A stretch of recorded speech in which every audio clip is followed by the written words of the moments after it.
We are now streaming, so no more nose picking. Hey, we are live. We are live. It is We're live. 6:30. All right, well, it is 6:30 on Thursday, August 27th, and welcome to the North Clackamas School Board meeting here on Zoom. We're happy to have you all here. We'll go ahead and start this off right with our native land acknowledgement by our Vice Chair, Mitzi Bauer. Thank you. We acknowledge the land on which we sit and which we call the North Clackamas School District. It rests on the traditional indigenous lands and village sites of the native peoples of the Kalapuya, Chinook, Molalla, and Clackamas. We take this opportunity to offer gratitude for the ability to learn, work, and be a community on this land. And we offer thanks to the original caretakers of this region. We recognize the historic policies of colonization, genocide, relocation, and assimilation that affected Indigenous and Native families, both past and present, and that will affect those in the future, and honor the resilience and revitalization of our Indigenous and Native communities.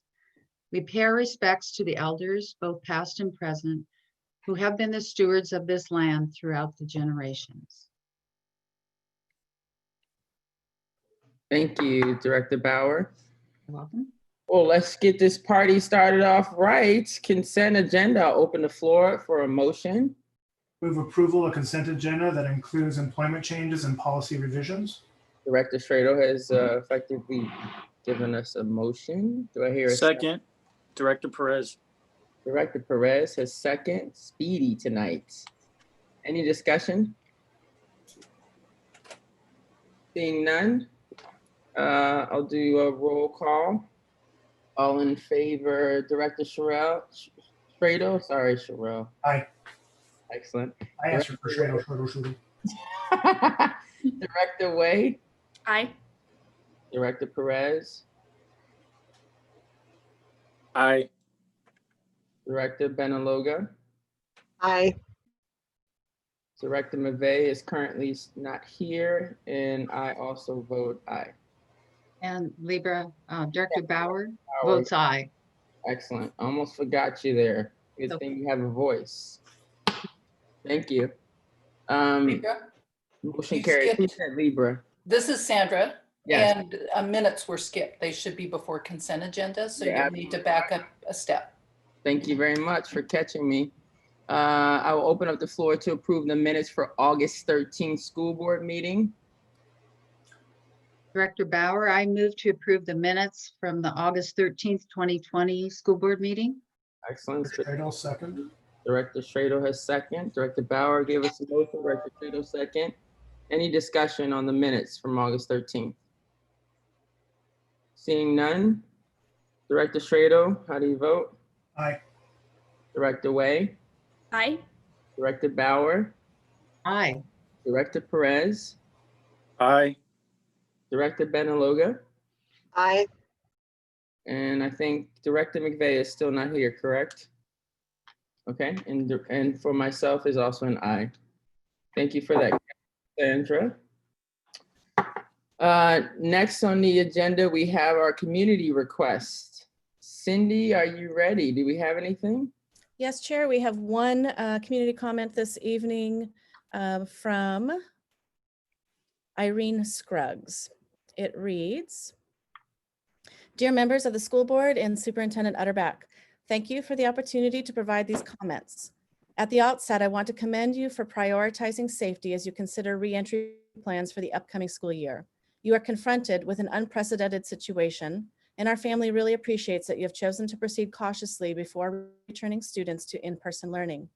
We and so many other parents we know wholeheartedly support you and urge you to remain steadfast in this approach.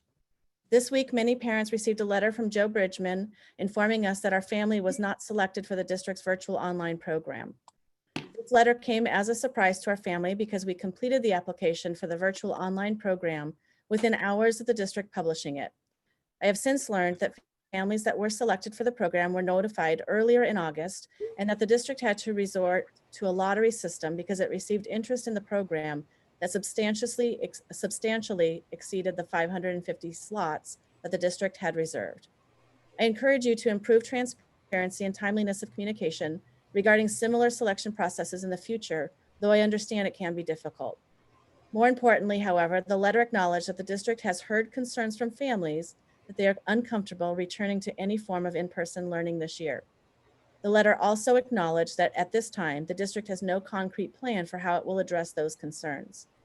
Therefore, parents not comfortable returning their children to in-person learning in November are left with no options except to hope for the best. Our family cannot envision the public situation improving enough to make us comfortable sending our first grader back to her classroom in November or at any time during the upcoming school year. It appears that the district substantially underestimated the interest in the virtual online program, which resulted in many concerned and disappointed families. Therefore, I urge you to not wait until November to begin developing a plan for families who are not comfortable returning their children to the classrooms. We love our school, we love our teachers, and we strongly believe in the importance of social interaction. But like you, our family has made safety of our children our top priority, and we were fortunate to have the luxury of assisting our child with learning from a distance. Please begin developing a plan for November now, whether it's to maintain some form of comprehensive distance learning or to increase the capacity of the virtual online program. Please do not put parents in the position of having no choice but to return their children to in-person learning in November when they are not comfortable doing so. Our family appreciates the difficult choices and decisions you have to make in these extraordinary circumstances and is grateful for your service. Thank you for your time and consideration of these comments. That concludes our evening comments. Thank you very much, Cindy. And just for the public's knowledge, community request is not a dialogue opportunity, but we are very conscious and intentional about communicating with those that do put in requests. So thank you, Cindy, for that. Next on our agenda, we have our new administrator introductions. Superintendent Utterback. So good evening, members of the board, members of the community who are joining us via YouTube this evening. I'm excited to provide the opportunity to introduce tonight 7 new administrators to the North Clackamas School District. And our first administrator tonight, also a special shout out to him and his family. They just had a baby today and he's still signed in and wanted to introduce himself. So first up, Glory Okiki, Assistant Principal at Lot Whitcomb and Milwaukee El Puente. Glory, if you want to do a quick introduction.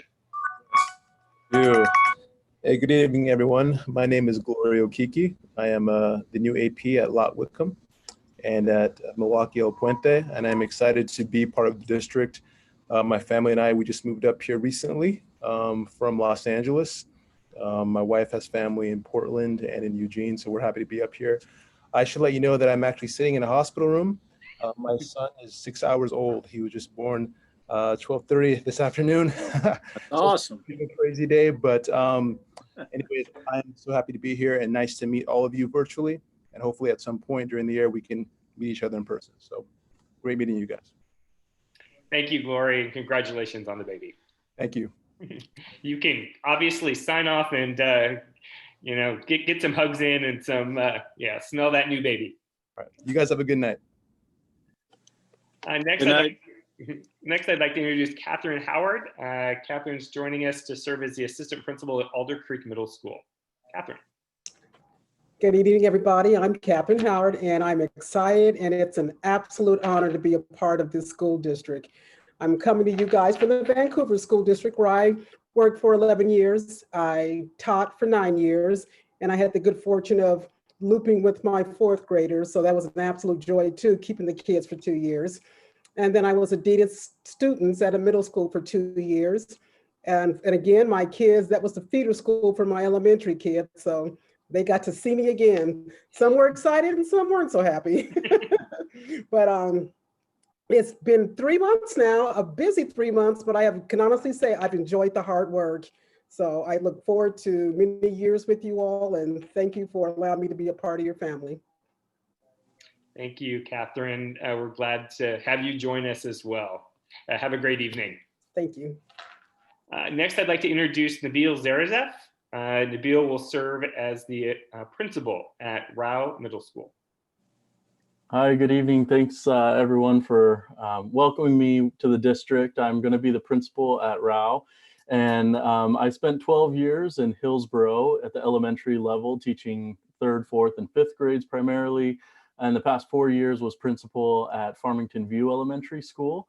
So thrilled to be a part of the district. I know that we have shared values, and everything I've seen so far has been just a really welcoming group. So I look forward to the work we're going to do. And I know I'm filling some pretty big shoes with Greg Harris, apparently was the principal of the year. And so, you know, who doesn't want to step into that role, right? So here we go. No pressure. Great. Thanks, Nabil. Appreciate you signing on tonight. Next, I'd like to introduce Nate Munoz, new principal at Clackamas High School. Good evening, everybody. Nate Munoz, fortunate and really excited to be the new principal at Clackamas High School. I came from Greater Albany Public Schools, where I was at South Albany High School. I was an assistant principal there for 2 years, and then the last 2 years I was the head principal. And then I was previously that, the 8 years before that, I was at Redmond High as a leadership and language arts teacher, originally from Southern Idaho, and you know, have a wonderful wife and 4 wonderful kids, and I will actually have a junior, a Cavalier as well. So we're really excited, and I actually can't wait to just actually move up there because I'm still making the commute. But grateful to be a part of this district, and it's a pleasure to meet all of you. Thank you, Nate. And for those that don't know anything about Nate, he is already the biggest cheerleader for Clackamas High School that I have. You are out there on everything, promoting that school. So, you know, You got a shirt on right now. That's what caused me to point that out. But I appreciate that. Thank you. Social media, postcards, you're doing it all. So, thank you. I appreciate that, guys. Yeah. Nate, thank you for coming on tonight. Have a great evening. Next, I'd like to introduce Curtis Bullock. And Curtis will be the new principal at the Owen Sabin Ben Schellenberg Professional Technical Center.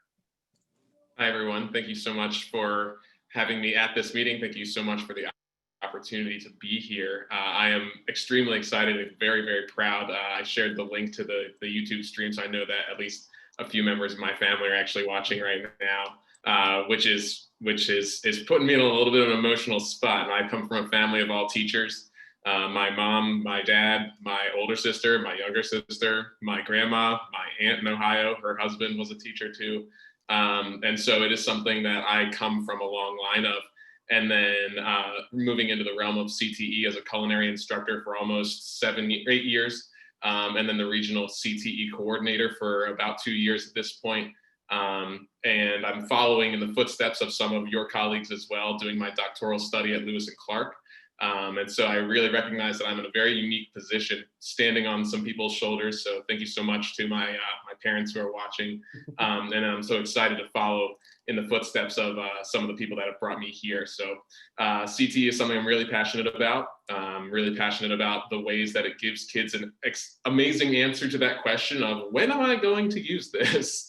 And so seeing that feedback loop between our core classes and our CTE classes is something that I'm really excited to support, especially in the innovative ways that it's been enacted at Sabin Schellenberg with things like geometry and construction, other things like that. So just so thankful to be here, so excited. And so thank you so much for bringing me on as part of your team. Curtis, thank you. We're excited to have you. And hi to mom and dad. Next, I'd like to introduce Derek Brown. Derek is our new Executive Director of Technology and Information Services.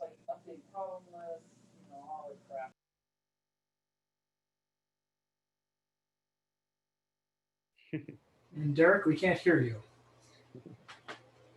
I heard a little bit of muffle.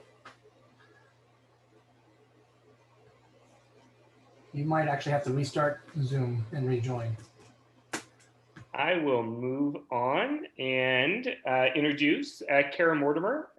Kara is moving into a new position in our district. She was with us last year as the Associate Director of Teaching and Learning.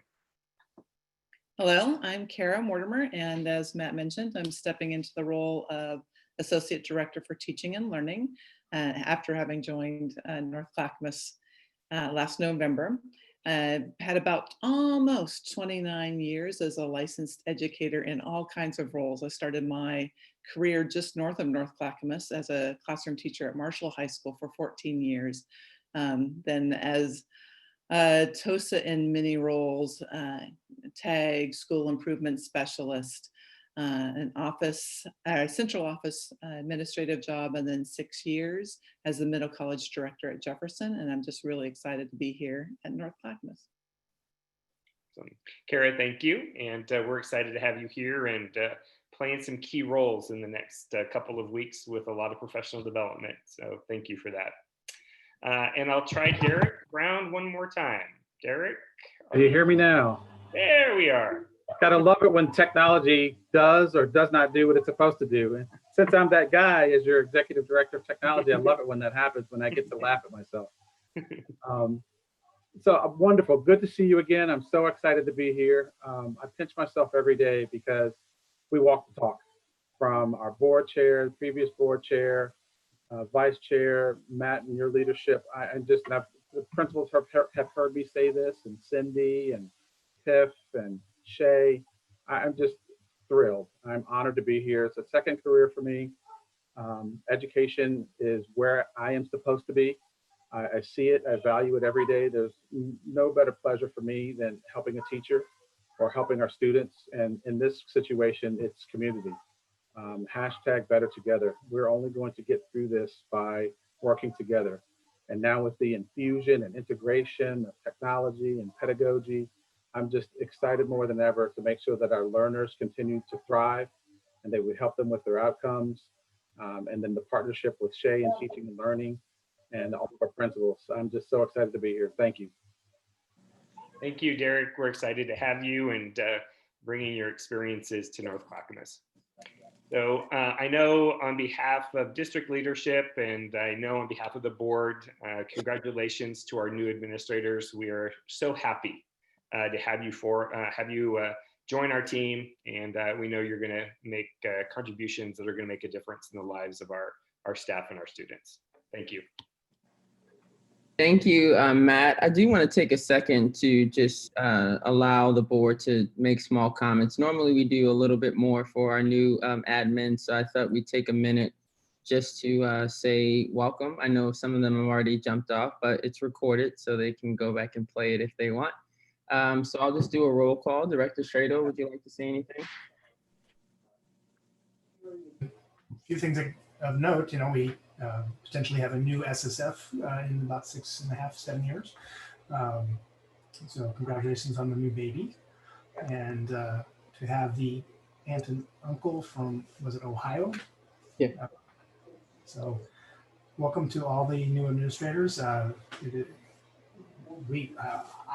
love the work we do, and the team is always a wonderful team. So congratulations on joining us, and we're also lucky to have you. So thank you.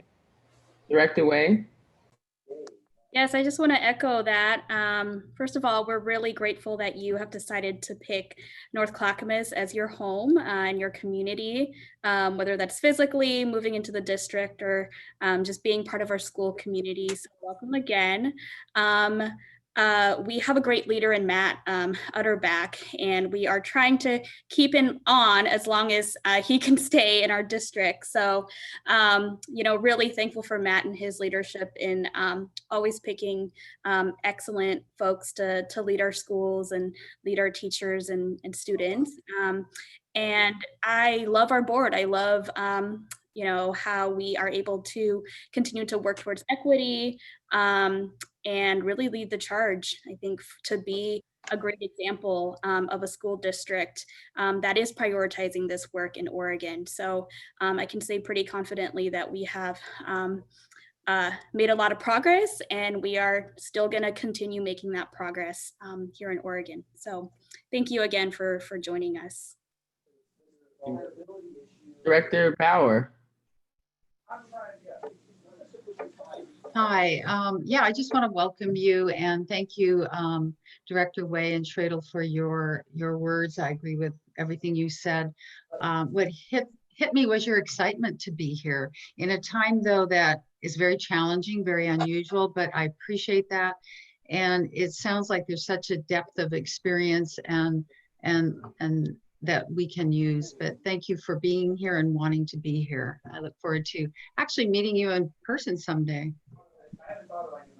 Cool. Director Perez? Yeah, I echo what Director Schredo and Director Way and Director Barr said, and just want to say congratulations and welcome. And you have, I think it was Director Way that said you have a great boss. I mean, Matt could be in a boat somewhere right now, retired, touring the world, and he stayed on for our community, for our kids, for our students, and that tells you the kind of guy you have leading you. He's awesome, and you do have a great board. A little biased, but actually it's about the students, and we're all in this together, and looking forward to all of you bringing your gift, because all of you have a gift, and we all mesh it together, all of us in this school community, for the benefit of our students. So welcome again. Director Benaloga? Yes, thank you, Chair. Welcome to the district. We're excited to have you. I also wanted to piggyback a little bit on what Mitzi said. I love your positivity. I love the energy. I can hardly wait to meet you. I'm excited for what that's going to bring. And I think that in this time, in the challenging times, to have energy and a positive outlook and being creative, that's how we're going to get through this together. So I really appreciate that, and I look forward to meeting you in person. I don't see Director McVeigh yet, so I'll go ahead and close this out and then we'll move on. Welcome, welcome, welcome. I agree, your excitement gives me excitement that you have that level of energy to be here. I couldn't say more. Before I go to you guys and you're welcome, I want to say something to the staff. I'm a little choked up because you guys brought in a plethora of people. And that's exactly what we're asking for. We can't fill the rooms with a bunch of teachers of color, but you can definitely have the leaders be people of color, and you guys did that. So from the bottom of my heart, I appreciate that. That's exactly what our kids need to see. And it's not just people of color, because normally people of color in admin roles are women. You got a lot of males. Good work. That's hard work, y'all. So I appreciate you guys doing that and working forward to really lead in our equity lens. And know that you're joining a team that is powerful, guys. And we have a lot of hard work to do, but we're gonna get through this together, and we're about to make history. And it's not gonna feel good some moments, and some moments are gonna feel victorious, but at the end of the day, you're doing something for youth that one day may solve something that we need when we're older. So I appreciate each one of you deciding to be with us in this journey, and let's just kill it. Let's make this year phenomenal. Okay, so now that I've already cried and it's not even 7 o'clock, let's move on. Next thing is board reports. I'm gonna go backwards. Director Benaloga, what you got for us? Right, thank you, Chair. So of course, this has been a little bit different. We haven't had as much to do, but I have been working. So I was working, went to the virtual wellness meeting, and they are talking about a virtual benefit fair, which I have to admit, last year was one of my favorite things to do in person, just seeing everybody from all over the district, bus drivers that I knew years ago, teachers that I knew years ago. So it was wonderful to see. So they are working on a plan for a virtual benefit fair, so that's exciting. Of course, we had bond oversight, and we just can't say it enough, just how amazing the bond oversight has been and just the bond work. Cindy is always on point in those meetings and making sure that we have a lot of information, and the list of projects that exceeded all of the expectations, it's amazing. So that is something that we need to remind ourselves that we're doing, not only are we doing good work in the classroom, but we're doing amazing work to our buildings right now. So that was wonderful. And also working with the PCLA, we need to figure out how, that's our parent and community leadership alliance, just figuring out how we're going to move forward and how to best support our whole community during this time of comprehensive distance learning. So that's what I've been doing. Thank you. Thank you, Director Benaloga, for your work, even virtually, making it happen. Director Perez, what you got? I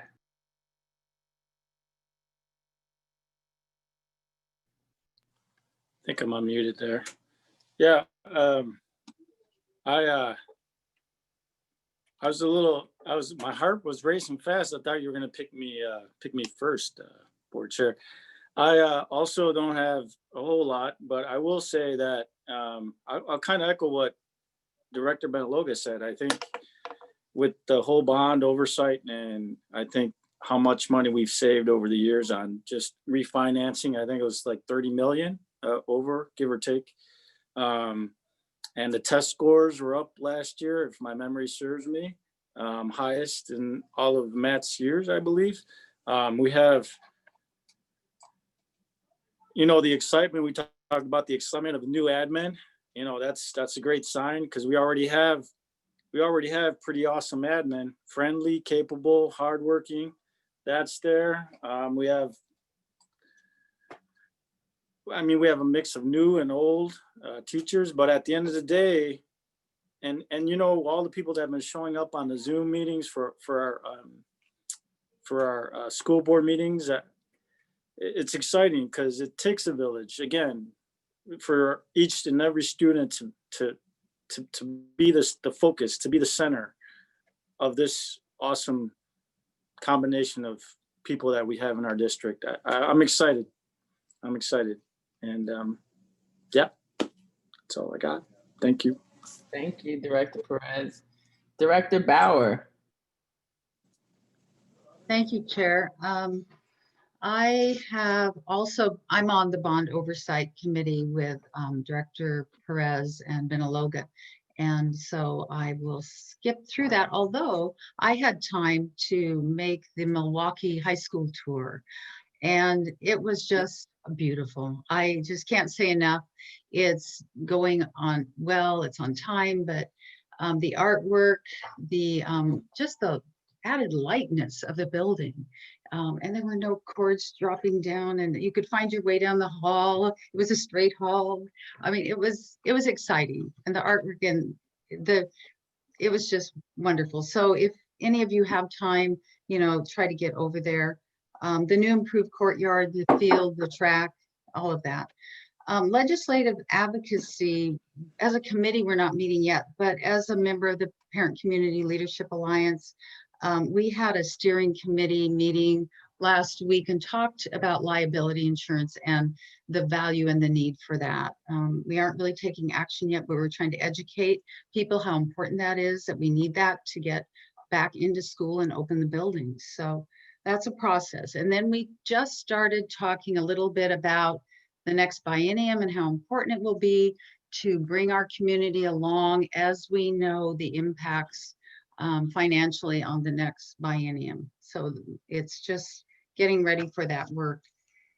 I completed some training online, and I have to thank Director Perez for letting me know about comprehensive online workshop called, it's sponsored by the Children's Center. He's on that board, but it's called Prevention of Child Sexual Abuse, Darkness to Light. And even to take the next session, there's a 2-hour online training that was probably the most up-to-date comprehensive training I've had in that area. So if you have time, ask him about that. And thank you for your work in that area, Director Perez. And just, I'm continuing to have to keep reviewing and educating myself on equity, Black Lives Matter. There's a lot of materials out there that are open to us. And I attended the Milwaukee Death to Racism social distancing event that was put together and sponsored by our chair, Ford, and some other community people and staff. And also, you know, I just want to acknowledge that we have so much work to do. There's just been even more recent events with people, Black people dying in our country. So again, I look at that as a personal challenge for me to step up, fight systemic racism, and get educated, and even talking to my family about it. You start with educating those around you, which can be quite challenging at times. So thank you. Thank you, Director Bauer. Director Way. Yes, thank you. For my report, I joined our Legal Services Subcommittee with Director Ford, as well as other administrative leadership from our district. And we reviewed a couple of different applications for firms that were interested in providing legal services to the board in our district. This was an informal process, but we had really great discussion around really looking at these firms. Some of the criteria that we talked about was a definite commitment to equity, their fee structure, as well as how they are represented diversity-wise, gender-wise, in their firms. So we took a look at all of those different factors, and there will be another meeting that the subcommittee is going to meet and talk about some potential interview questions. And then ultimately this information will also be presented to the full board. So, I just want to make a comment that I just feel, again, just so honored and so proud that we are really looking at that equity lens for all of the different services, for all of the different things that we are trying to provide as a district. So, it is definitely something that either in our committees or in our subcommittees, informal or informal work groups, we are continuously trying to talk about equity. We are trying to challenge ourselves in the ways that we want to, again, uplift marginalized communities, Black, Indigenous communities and students, and really see that representation of the type of vendors and the type of contracts that we that we have in our district. So I just want to make a comment on that, and that is ongoing work, and really want to also thank our staff team for organizing us and leading the way. So that's what I have. Thank you, Director Way. Director Schradel. Well, we had an online policy meeting. It was, of course, nice to see everybody virtually, but got through some documents.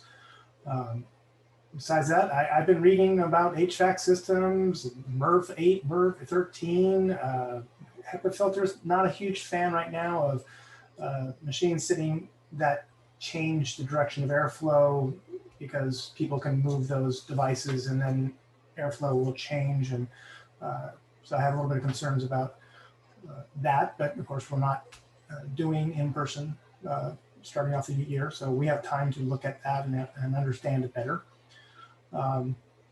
Besides that, just staying safe, staying healthy, and it's always good to see everybody here. And and the last thing would be that agenda item number 5 should be like the last agenda item from just historical history of Monster. Thank you. Oh, that's funny. Thank you to all board members for your report. And just so the public knows, I love hearing board reports because it just shows how vastly different we all are and how our differences contribute to the whole. And I really appreciate that. So my report is, I joined the legal committee meeting, obviously, with Director Way. Had a great bike ride with the co-chair, Director Bauer, over 20 miles. She pushed me. I was pretty sore. I appreciate her for that. Also attended the OSBA equity meeting. They have created a committee to work on some equity work for the state and try to push some things, including OSBA is really trying to work hard on the liability issue. And so just stay tuned for that. We're trying to really push the state on getting us some support around those areas.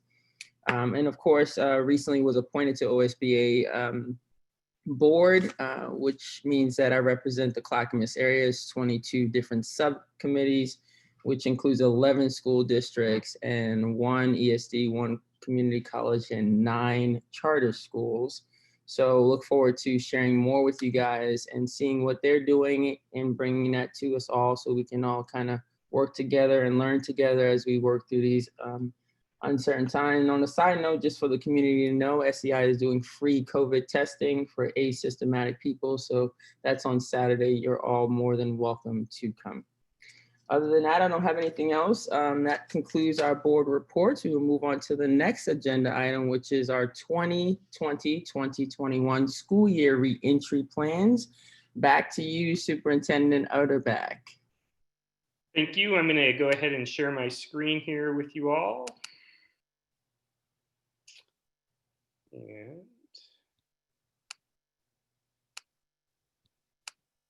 shoot, wrong button.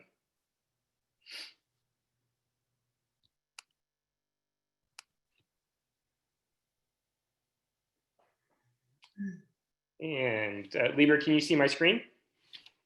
I can. Awesome. So again, good evening to members of the community. Tonight we're gonna take a few minutes and update the board as well as our community on our 2020-2021 school reopening planning. And joining me tonight will be Tiffany Shireman, our Chief of Staff, Shay James, our Assistant Superintendent for Education, and Cindy Detchen, our Assistant Superintendent for Operations. Trying to get, there we go. So tonight, we're going to cover really quickly the district direction and guiding documents. This will be the third or fourth time that the board has heard that, but just continue to ground ourselves in those decision-making documents and metrics. Shay will update us on the educational delivery models. Cindy is going to come along and provide some additional updates on some of the operational aspects of reopening. We'll share with the community, again, our online resources, and I'll bring us to a close with some question and answers. So just a reminder that we will be basing decisions, and we base our decisions in the district's strategic plan. And you can see there the district's vision is preparing graduates who are inspired and empowered to strengthen the quality of life in our local and global communities. And within that strategic plan, there are 5 kind of guiding principles or values, and equity, engagement, care, integrity, and excellence are really at the heart of our work. And I think, as Director Way said in her board report, we really do our best to try to ground equity and into our decision-making processes. And one of the tools that we utilize to do that is the district's equity lens. So Tiff's going to walk us through some of the guiding thoughts and some data. Good evening, everybody. The school district continues to focus on these same guiding thoughts and remain focused here. First, supporting the community's efforts around low rates of virus transmission. The last time we were together, I presented an inaccurate slide, and I want to clarify and make sure that we are all clear in our efforts to maintain low virus transmission rates. The metrics that are required prior to considering in-person instruction for all students include a case rate equal to or less than 10 cases per 100,000 and less than or equal to 5% test positivity. In order to consider in-person instruction for some personalized groups of students, that case rate then raises up to 30 or less cases per 100,000. Just want to make sure that you're keeping in mind 10 cases or less per 100,000 for all to consider bringing back all students, and 30 cases or less per 100,000 for considering small group or at least individual students' education in person. A reminder that our efforts to track local virus transmission data, we need to stay associated with both Clackamas County, where our district is housed, and Multnomah County we need to be attentive to due to the quantity of staff who reside in Multnomah County. So as reference, here's where we stand right now in these efforts around low rates of virus transmission. In Clackamas County, we've been seeing over the last 3 weeks approximately 29 to 35 cases, so 29 to 35 cases per 100,000. And test positivity has been at a low of 3.7% and a high of 4.6%. So for test positivity, we are maintaining under the metric needed in Clackamas County. Multnomah County has been at approximately 41 to 56 cases per 100,000 over the past 3 weeks. That's 41 to 56 cases. And test positivity has been at a low of about 4.3% and a high of about 5.4% over the past 3 weeks. The next for us guiding thought after virus transmission is continuing to coordinate behind the scenes to ensure care for the people in our system, and using that as a grounding guiding thought as we coordinate behind the scenes. The third guiding thought continues to be developing educational models that are responsive to current health and community needs. And my colleague, Dr. Shay James, has information on those.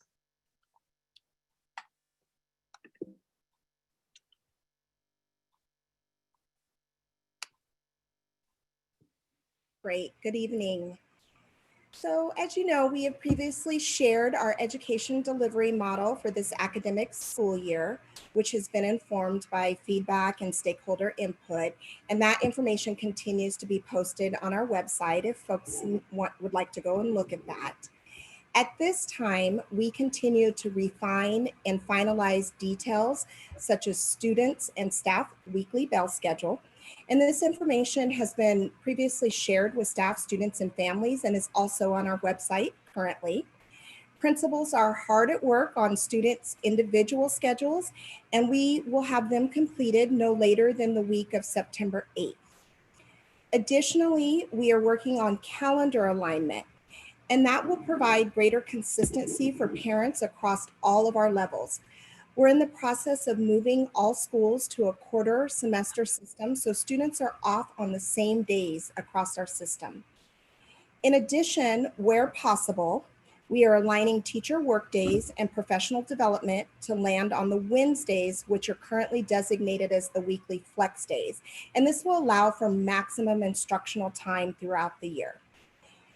We are not anticipating any changes to the start and the end dates of the calendars at this time. Parents can expect communication this week and next week on key information and what they can anticipate over the next few weeks. This communication will include information on timelines for technology disbursement, orientation schedules, class schedules, etc. And we're also in the process of creating a terms and definition page as requested by our board and much needed for our families to navigate all this new language. And that will be put on our website soon. I believe we'll have that completed next week. As we finalize the details of our virtual online program, we are also working with our principals and others to make appropriate staffing adjustments to K-12 to match where our students are going to be located. And last week, we concluded the enrollment lottery process for the virtual online program. So currently at this point, we have reached out to all families that indicated an interest in the online program. Families that have been admitted received a phone call and an email from us, and families that were not admitted in the lottery process received letters earlier this week. We are currently bringing staff on board and identifying best subjects and content placement, and preparing for trainings and the start of a new program. So all of our virtual online program staff will participate in our district training, in addition to trainings for the educational platforms that they will be using.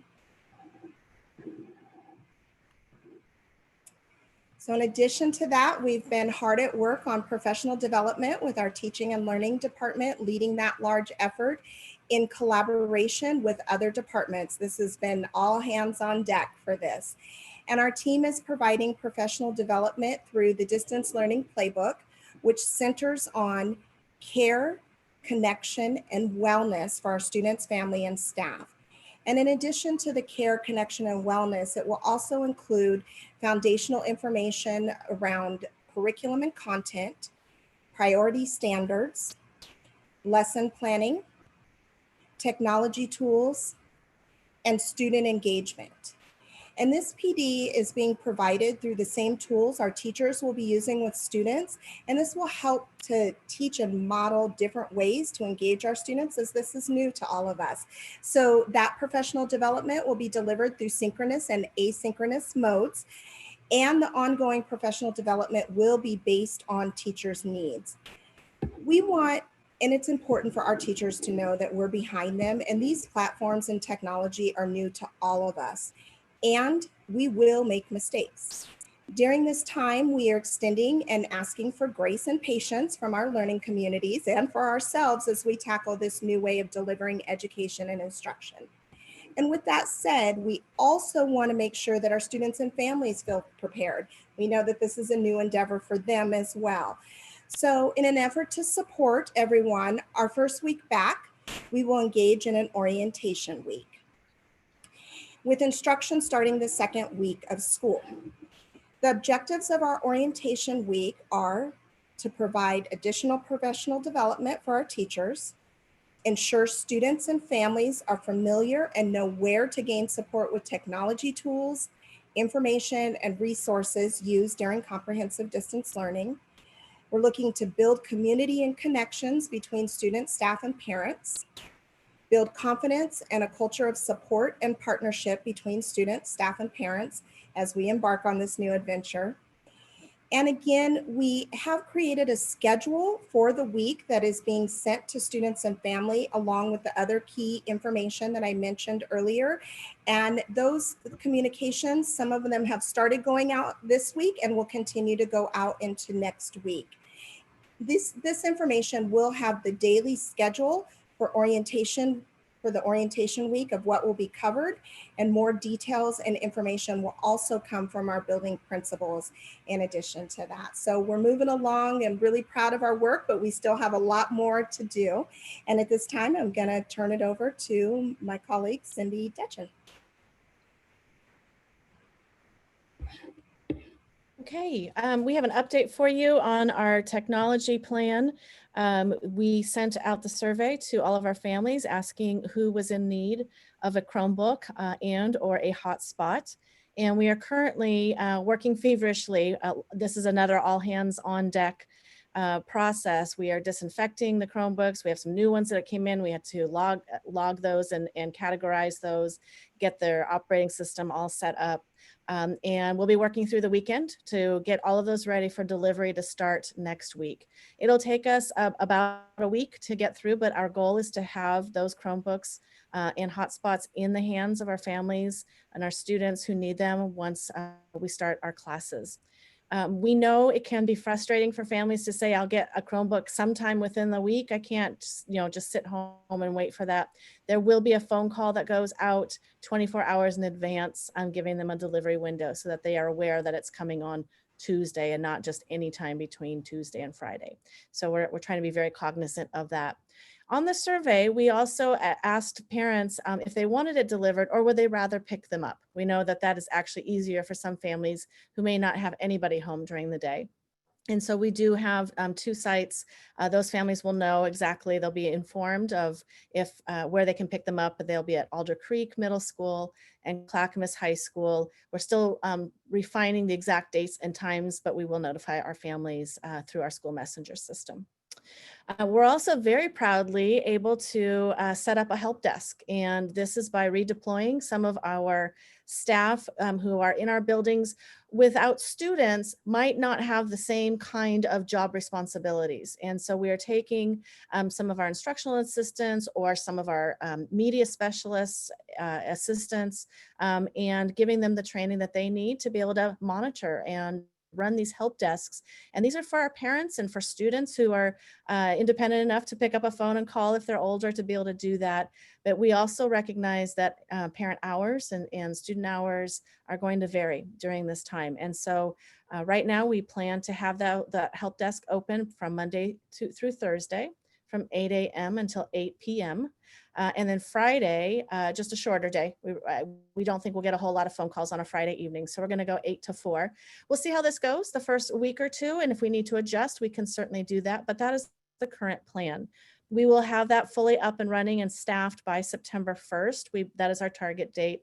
That help desk line is open right now, but we only have one person running it. And so it's very likely that it will go to voicemail, and we will do everything we can to return those phone calls. But you can expect much better customer service when we're fully up and running and staffed next week. We have a plan to do food delivery just a little bit different this year or this fall as opposed to what happened in the spring or the summer. We're gonna have two different options for families, and we are asking them to register to receive meal services from our district nutrition services department. That form has gone out. It's available on our website. Parents can change their mind and sign up, and we can work with them for sure. If they didn't know about it or missed that, we'll continue to remind them. But the weekly delivery nutrition services meals will include 5 full breakfasts and 5 lunches for each child in the home, as long as they've registered to receive those. And there will be a certain day that they'll know that those meals will come delivered by our school bus drivers. And so we're doing some partnership with 2 of our departments to make sure we can get those meals out. In addition, just like the Chromebooks, we recognize that sometimes picking up is easier for families. And so we have another option where you can do the same 5 breakfast and 5 lunch pickup for the week. Those will be available on Wednesdays from 9 a.m. until 10:30 a.m. Again, at Alder Creek Middle School and Clackamas High School. These are both centrally located in different communities, easy access, and large enough kitchens to be able to serve all of these meals. So that is our current food delivery plan. Again, we will adjust and monitor as needed after we evaluate a couple weeks into the school year. Returning to the work site, there was a meeting today, there's 2 tomorrow, making sure administrators and staff are all fully up to speed on what we are asking them to do from a safety standpoint when they physically come back into the building. So all administrators are going through a training that they in turn will be asking their staff to make sure that they are adhering to both the state's guidelines and some additional requirements and suggestions that we've put in place, as each school building is unique and each staff is unique and might have certain circumstances. So those are all available to our staff. We are also beginning the distribution of the personal protection equipment. You see a photo there. That is our district warehouse, and that is 10 pallets of masks that have arrived that we are now deploying out through our courier service. So it's all getting out there. It'll be available to staff when they return next week.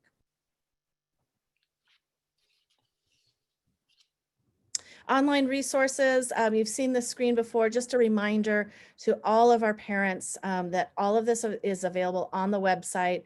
We try to reorganize it at times when it looks like maybe people aren't finding what they need.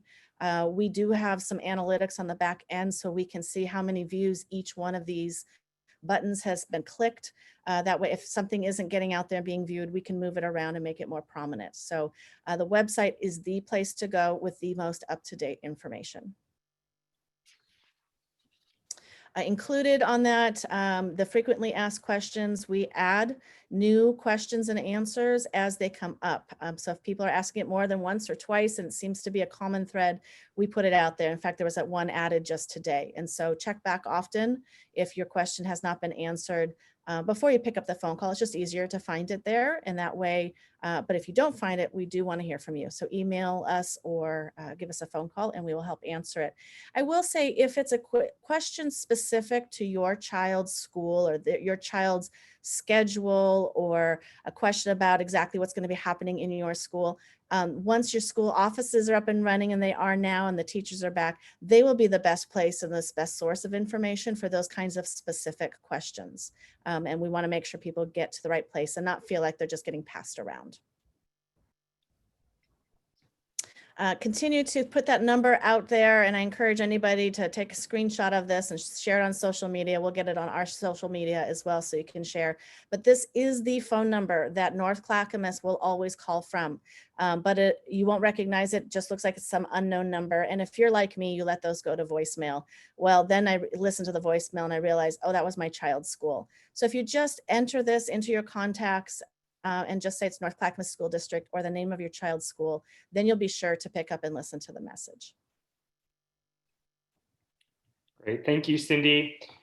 Additional updates that we continue to work through. One of them is just the unfortunate result of the pandemic and as a result, declining resources in the school district from resources that fall outside of our general fund.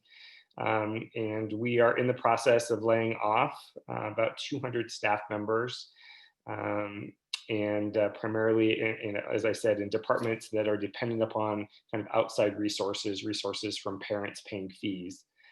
And today we were able to notify those employees that we will be paying for their insurance benefits through the end of December. And I know that that was good news for those employees, and we're really pleased that we're able to do that.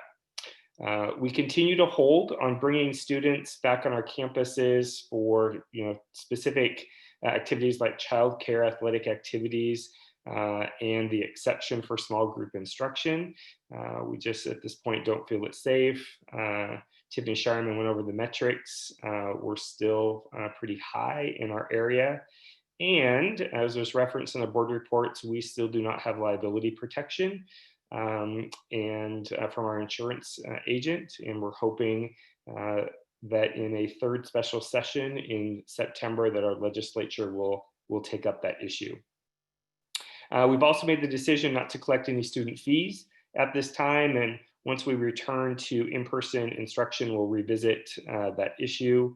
And I am happy to report that not only did we welcome back new administrators, but we've welcomed back about 75 new educators, or welcomed, 75 new educators to our school district this year. And we did orientation a little bit differently than we have in past years. It was all done virtually and online. So we're getting pretty good at that. So with that, we will pause and open it up to any board question and answers. Are we gonna keep this screen up? You need to keep it up for. I don't. So Okay. I'm gonna stop sharing and come back to you. See everyone.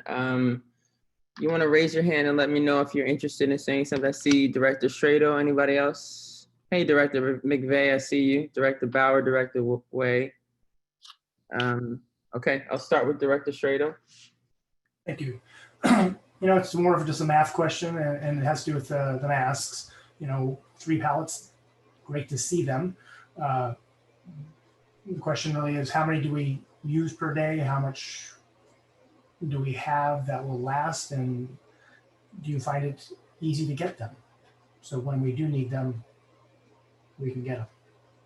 This question. Yeah, we have a couple different options, several options actually. We have purchased the cloth face covering for all staff in addition to the plastic shield. And so all staff will have those available to them. And we have thousands of those. So we have enough of those for every staff member to have 2, and they can have both of them. In addition, we have the ones that the state was able to procure and sent through our ESDs. We have several boxes also of the disposable ones for visitors, parents who come in who don't have theirs. Of course, the majority of staff are going to provide their own. Everybody's been making them and procuring them all on their own all over the summer. And so that would be the majority, but we're not concerned about a supply chain issue in this case. Thank you. Thank you. It is a new industry out there. If you can sew, you now can make money, just saying. Director Way, what do you have for questions? Yeah, I think I just have two or so questions. First of all, thank you for this update and information. It's very thorough. So one of my questions was around the pickup of the Chromebooks and the hotspots. So I guess my first question is, do they have to be a parent, or can they be an older sibling or a grandparent? So that was my first question, just around, just different family situations and dynamics. And then my second question was around the call center or the helpline, and when would the different languages be available for families to access? Yeah, Derek just popped on his screen. I'm wondering if he wants to address the Chromebook distribution question. Sure. Good evening. Regarding pickup, yes, it could be the student picking up. What we're going to be asking for is a trust but verify. So the student will need to verify with some sort of ID that they are who they say they are, as well as present their student ID number. So that'll take care of that in the pickup. Delivery is different. Does that answer that question? Yes, yeah. It does. Okay. And then second part, you could repeat that for me, please? Yes, the second part was around help in different languages for the help desk. Yes. At this time, it will just be English, but we do have services for translation.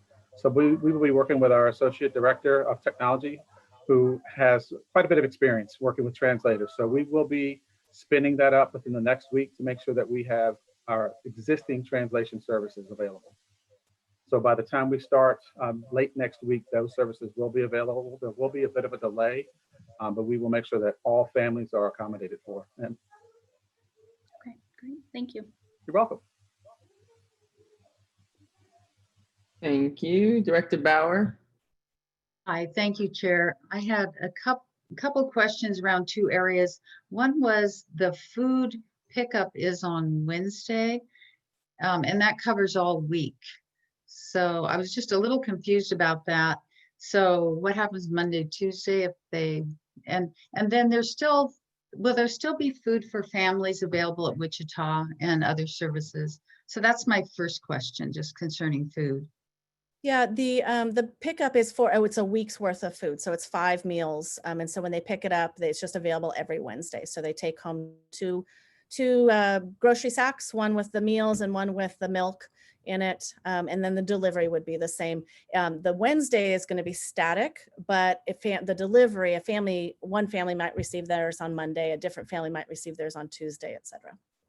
Okay. And we still have Wichita services. We do. It's low in supply. We continue to have need there, and we'll be getting some of that word out as well. But we will have food availability.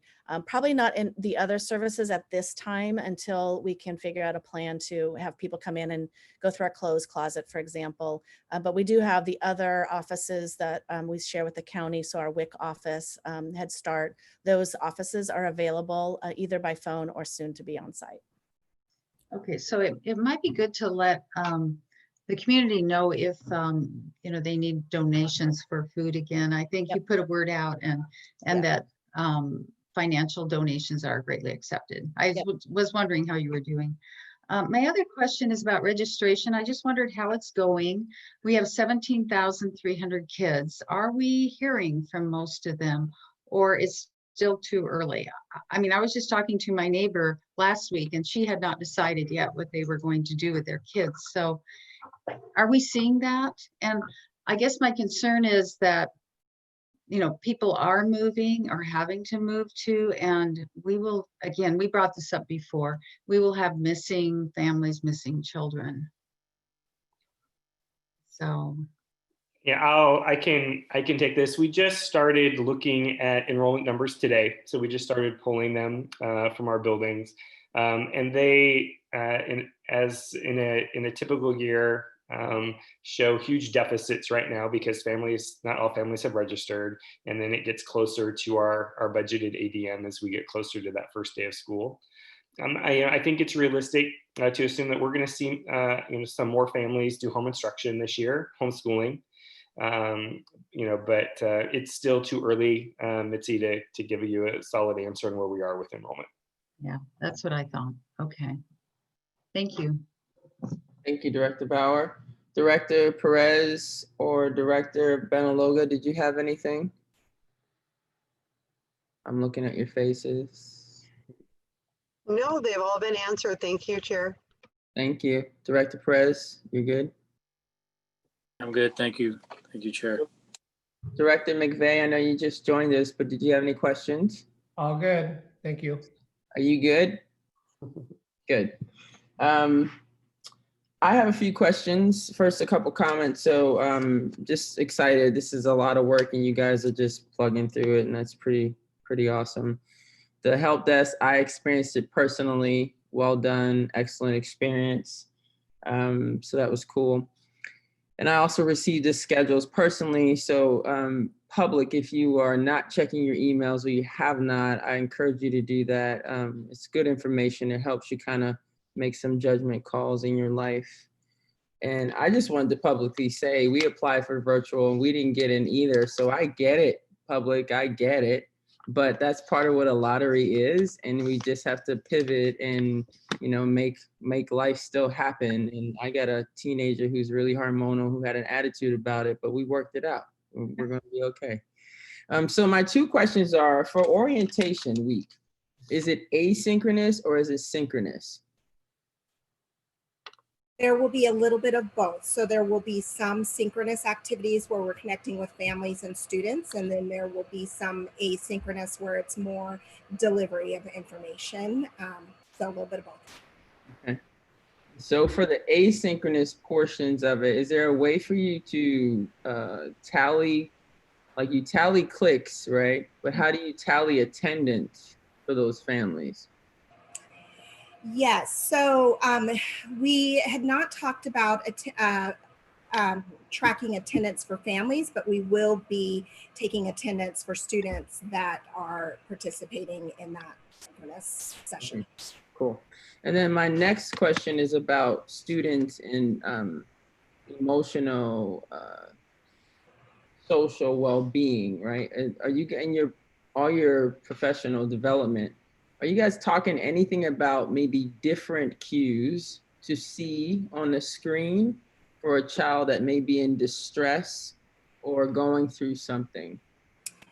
I would have to get back to you on specifics in terms of if it's, you know, if you can see it on screens, but our instructional service team is working feverishly right now and they put together their service delivery model, but also working on professional development for our staff and our counselors.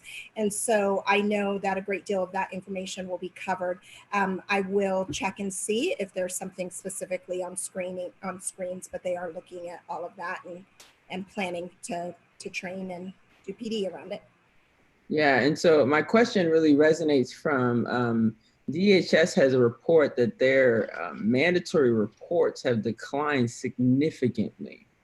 And so that makes me a little nervous, right? Because teachers are a big part of that because they see things in kids throughout the day. And so just making sure that we can figure out even just little things to just tap into those social emotional needs to make sure kids aren't being lost in those gaps. Yeah, and we heard that from our teachers from distance learning, that they really needed to see their kids' faces and they needed to be able to interact with them to see if they, see if they were okay and what that looked like. So I do know that we've taken in that feedback, and I imagine they're training around that as well. Excellent. Thank you, guys. Okay, back to you, Superintendent Utterback. Anything else? Are we good? That concludes our presentation for tonight, and we'll have another update for you, I think, on September 10th. Excellent. Thank you guys for all that hard work. Really appreciate you all and all your contributions. And you said all hands on deck for a lot of different areas. Man, this is a lot of decks y'all are putting your hands on. Just want to put that out there. Big cruise ship. All right, next on our agenda, we have the capital construction bond update, which is what Director Schrader was referring to earlier. Normally, this is later in the day. Here we go, nice and early. You just closed out my screen. I can't see the presenter. There we go. So we got Ron, Stewart, and Cindy. And Galen is joining us as well. Excellent. There we go. Screen is now being shared, but I believe I turn it over pretty quickly here to Ron for the next slide. There we go. Ron Stewart. Good evening, board. It is going to be exciting to share with you some good news about the bond program. First, Galen's going to be sharing with you the details of these first several lines of our status update. Our bond overall program revenues have increased 13 million since the last time we reported to you in May. We're about 70% spent, and we're about 89% spent and committed. That leaves about a remaining 11% left to be spent committed. The time completed on the bond, given estimated 65 months, is about 69%. We completed 23 projects. We have 9 projects in construction right now, and another 9, the remaining last 9 are in design, and we have 0 projects coming up through into design. And we will have miscellaneous projects that aren't formal bond commitments that aren't listed, but those are the main 9. And finally, we have 100% of properties purchased, and 100% of bond commitments on the projects we've been doing are completed.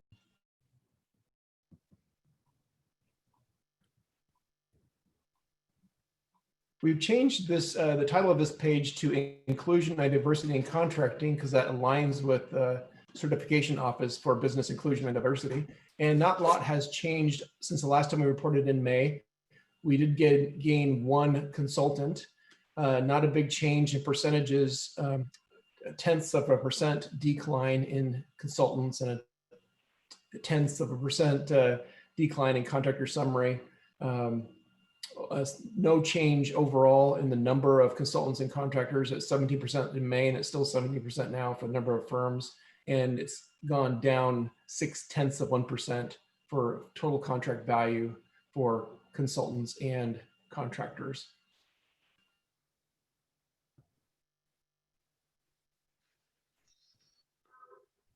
For the COVID update, for impacts of COVID, we break this out into supplies, materials, and equipment. While we're experiencing some issues with some equipment and supplies that are coming from places that are affected by COVID, nothing that is affecting our overall schedule significantly.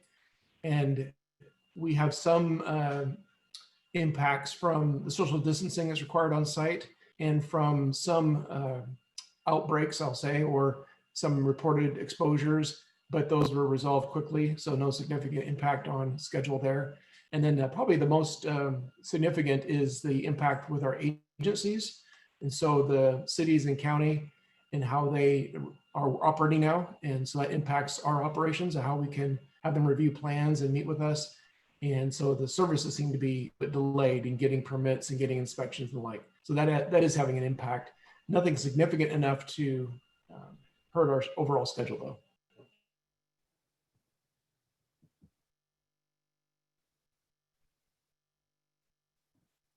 What you have here is the milestone schedule, and in red is the changes since we last talked in May. The first section are projects completed. Those are the 23 projects plus 1 that doesn't count as a bond commitment. The next section is projects in construction. You see we moved Milwaukee High School's completion date up. It was in December, and now it's since the summer of 2020. That's good news. For Sabin-Schellenberg, we're taking advantage of COVID situation and students not being in schools on several of our projects. It will be substantially complete in September. We do have a phase of the project that we're going to finish up in the winter of 2020. Riverside, we moved up into in construction from in design, and transportation, we also moved up from in design.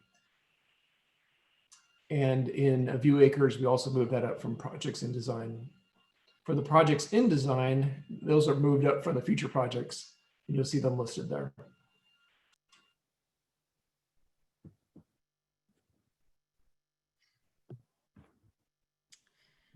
Well, good evening. I'm going to talk to you about the financial summary. So as Ron indicated, we have a revised budget of $518.7 million. And this is increased by about 13 million for an increase to interest and an increase to for the financing for our transportation facility. We've paid and contractually committed over 462 million, and we have a remaining budget of about 56.5 million.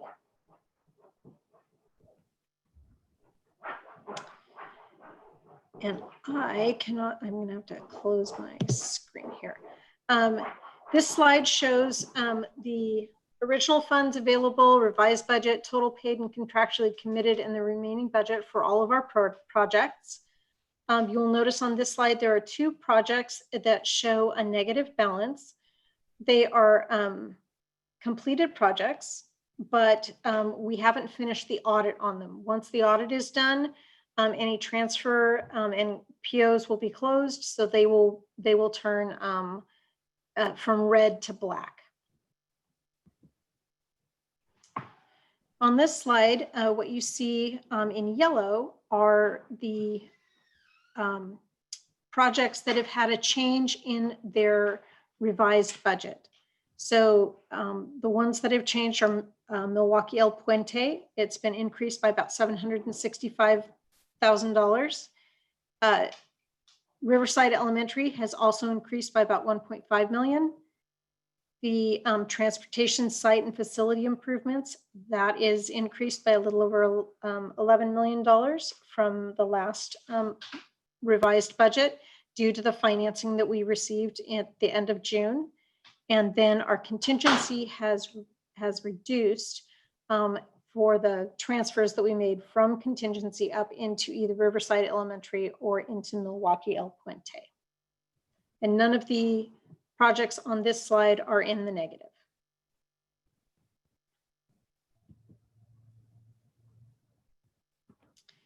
Now we can see our current income statement that shows to date we have received 517 million, a little over 517 million dollars in various revenues. You'll see the transportation financing there for $11 million. That's new financing that we did not have in the last bond update.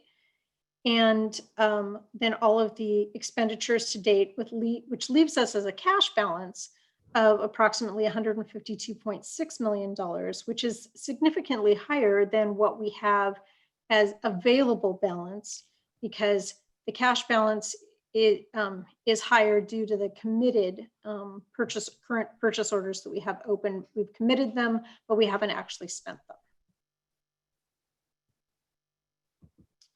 And the last slide shows that the green box does show that our total interest earnings forecasted were originally at 15 million. Since we are currently at over 16 million, we have changed that forecast to 17 million, bringing our total up of forecasted bond funds to $518.78 million.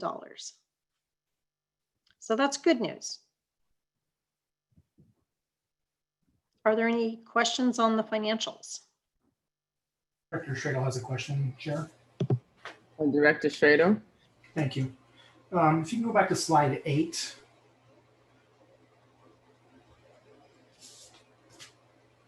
And yeah, so I'm looking at number 1, Nelson High School. I'll say the full thing. Adrian C. Nelson High School. You know, to go from 74 million to 92 million in the revised budget, you know, that's approximately 21% increase. It's a large increase. So what happened? Did we not nail them down to a bid? Were we delayed and costs went up $18 million? Because I compare that to like Milwaukee El Puente, which is on, I think, slide 9, and it's like 6.7% increase when you really say 700,000 as it relates to 12 million. This is 74 million as it relates to 92 million, which is like 21%. So unless I'm not doing math well in my head, I think I'm right. But what accounts for $18 million? And then if you look at Milwaukee High School, you'll see a similar sort of increase. Both of our schools, I guess, to be blunt, I would say that the estimates, the initial estimates done years before construction were underestimated. And between the resources of labor and with contractors, the economy, inflation, and when they actually got into designing the building, they were far underfunded. And so these aren't new numbers. These are numbers that have been here for at least a year or more. But I can't really say it any other way except for we budgeted enough initially. No, I mean, it's reasonable it's just a question that, you know, I believe the public would have, and they would also equally appreciate having the answer.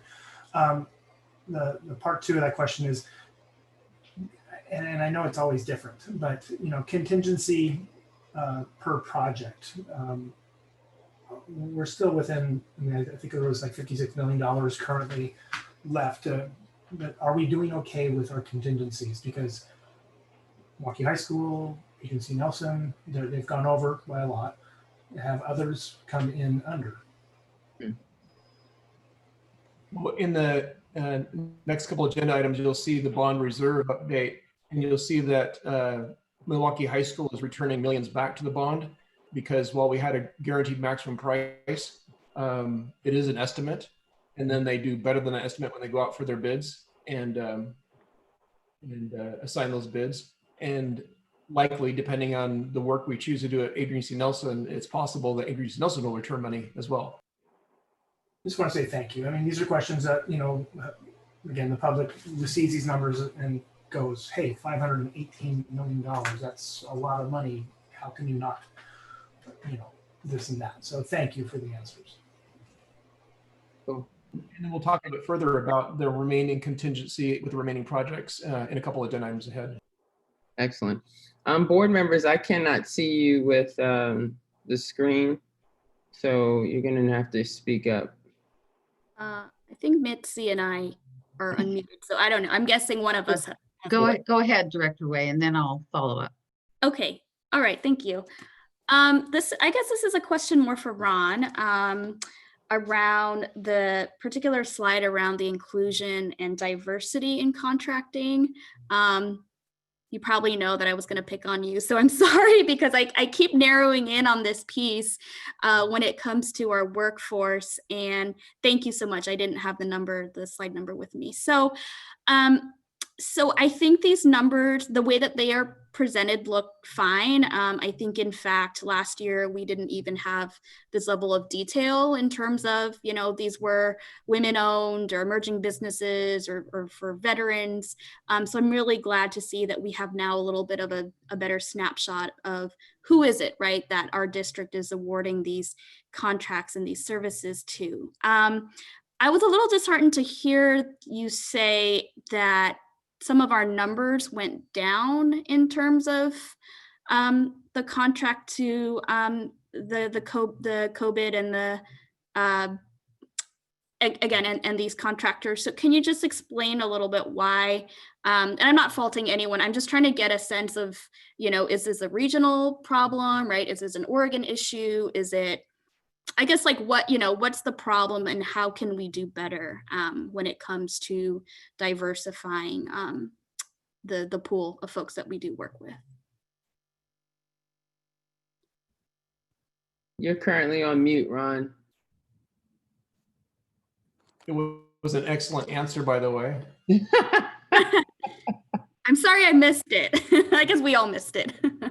No, it is disheartening for sure. And in our purchasing rules, the requirements about you know, awarding to the low bid for these last projects kind of have our hands tied. We just try to get people to bid.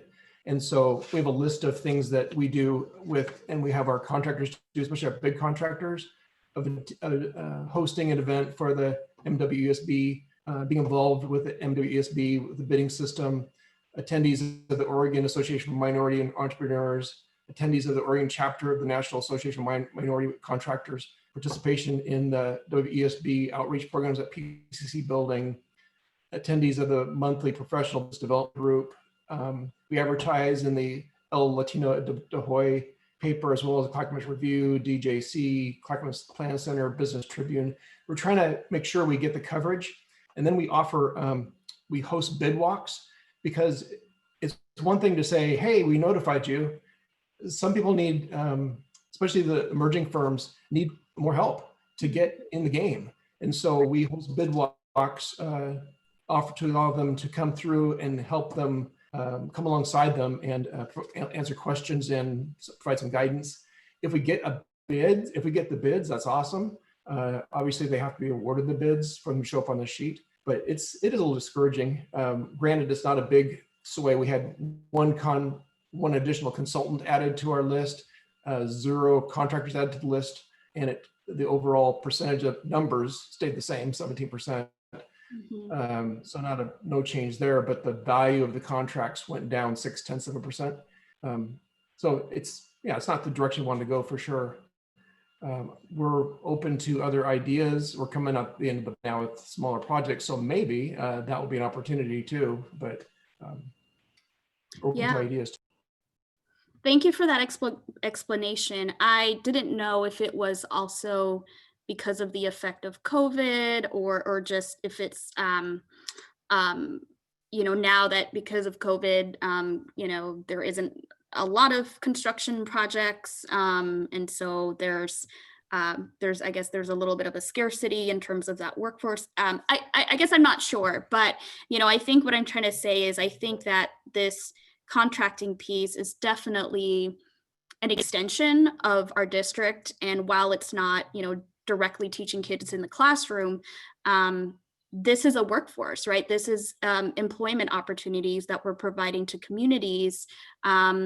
And some of these folks might very well live in our district and might very well, have kids who go here. And how awesome would it be for more of those families to actually say, like, I built that school, right? Or like, I did the electric or the plumbing, right, in that new school that you're about to go to. So I'm just kind of thinking about, all of these pieces that again connect back to our equity, our work. And I guess my last comment would be, we're not going to fix this overnight, right, around contracting and getting more diverse pool of folks, but maybe something that we can continue to work on with this particular piece is around how do we do that community engagement, right? Like how do we transform the way that we do contracting with some of these groups so that we can be as effective as possible in the community and continue to lead Oregon, because I know that this is, again, also a statewide issue. As much as we, like to think that it's not, it's all connected, I think, to just also what's happening in our state in terms of having this workforce available. So those are my comments. Thank you for this update. But I think we can do better, and I'd like to push us to do better. Yeah. So I want to just chime in for a second, because we're working on some stuff in my day job. So some of the challenges have to do with the amount that some of the minority groups can bid on. The levels, our levels are really high. And so to get them to those levels, it takes some structures that we're going to have to break down first. It sounds like these are smaller bids coming up, Ron. Is that what I heard you said? Okay. So I think this is the time that we can make some connectivity. I have some connections for you for some association leaders that really help walk bids of people of color in their businesses for the smaller contract jobs. So I'll pass that on to you. Thank you. Yeah, cool. Director Bauer. Thank you, Chair Ford. I just wanted to follow up on Director Schradel's question. I was really glad he did ask it, because that is a big number. And if someone is just watching our meetings for the first time and we didn't say, hey, that is a big number, why? They might, think, oh, that's the first time we've ever even noticed it. But I wanted to remind people that we have a bond oversight committee, and it's made up of community members that are accountants, and they have building experience, and we meet quarterly, and all of this material and more is gone over in that meeting. And the staff has, and I think it's later in this presentation, has the budget, well, it has a breakdown of why those changes were so big, and they have more detail on that. They've been pushed to explain those numbers. But one reminder in a discussion we had, I think even months ago, Ron, was the cost to build a high school and how expensive it is. And many districts struggled with over $100 million and more in increases. And we actually saved some money by having a middle school made into a high school. This is just for the public that is not up to date on these issues. So I don't know if you have any other comments on that, Ron, but thank you for raising the question too. Thank you, Director Bauer. Good point. Another thing just to consider, our leadership in our district, the forward thinking of having a middle school then converted into a high school. That's some serious strategic planning, because to build a high school alone, that number is big now, but it'd be even bigger to build it from the ground up. And so there was some great work done years ago that helped us right now. So appreciate that forward thinking, Superintendent. That should be one of our questions for the superintendent. Are you a forward thinker? Like, how forward? Money forward? Any other questions for them? Okay. I'm seeing none. Let's move on to the next thing, which is our. I'm sorry, Chair sorry. Ford. Yeah. That was just the financial portion. We have more to share for you. Got it. Okay. The corporate activity tax, pretty important. Go for it. Don. Corporate activity tax. This is the same report you have received the last two presentations, except for the areas in red. And so on line 9, we've changed the amount we're carrying in our reserve document from 500,000 to 100,000 because we received some requests for payment from our contractor. So now we know what the range that they're asking for money for. So we believe that we have it covered in our projects, and we're still keeping 100,000 in case there's something that comes up we don't anticipate. And then based on our initial invoices from our contractors, we think there's a potential exposure of 976,000. We have that money already forecasted in our budgets, in our projects, including legal fees, because we're rejecting those claims, but we have it covered. We don't intend to pay it, but in the event that after going through mediation in the courts, we have to pay it, we have the money already budgeted for the costs they're asking for, as well as legal fees to fight paying it.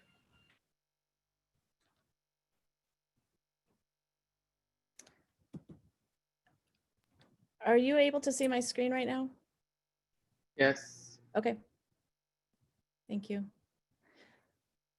Ron, So this is the. Ron, you're muted. I came off because I thought I heard someone say something. This is the reserve document that you've been waiting for. We won't go into it in the detail that the Citizen Oversight Committee looks at it, but in general, line 1 has the original bond reserve amount. Starting in line 2 is the actual transfers, and that goes through line 46, where it has the total amount of transfers of 32,788,000. I will point out 3 lines in red, line 38, 39, and 40. Above that on page 2.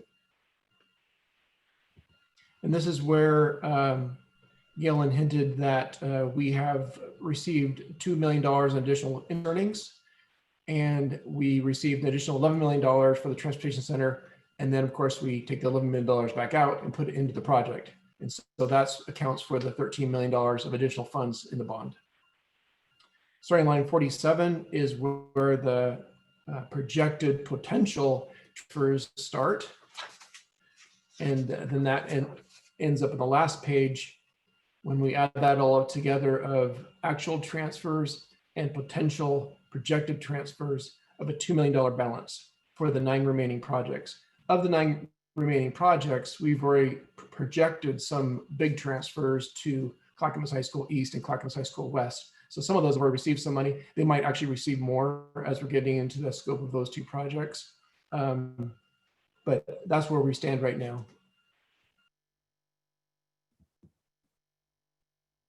Okay, any questions for Ron on that last section? You guys are quiet tonight. Or Ron's just doing an amazing job. Yes. Because he's so early, you guys are taken aback. All right. Turn off my video. Somebody turn off my. I'm sorry, I interrupted. Am I ready to go for a completed project? Go for it. Okay.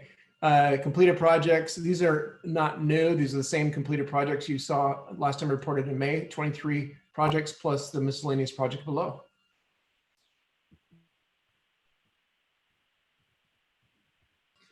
This is the list. You won't have slides on this, but it is a handout you received. I'm not going to be able to go through all of these. This is not an all-inclusive list. We only included some of the big ones, and we'll be adding to this list as time goes on. But I will highlight some of the big ones, I guess. At Adrian C. Nelson, by the way, this is the list of projects that exceeded the bond commitments made to the community that were significant. So at Adrian C. Nelson, we purchased Hoodview Park. At Beatrice Memorial Candidate, as well as 3 other schools, Adrian C. Nelson, Beatrice, Urban High School, and Milwaukee High School, we added additional seismic hardening to a seismic 4 level, which is a critical or essential facilities hardening, so that at least the cafeteria commons or the gym, kitchen, and adjacent restrooms and additional infrastructure could adequately provide occupancy after a major earthquake and emergency shelter services. We replaced the district stadium at Alder Creek Middle School.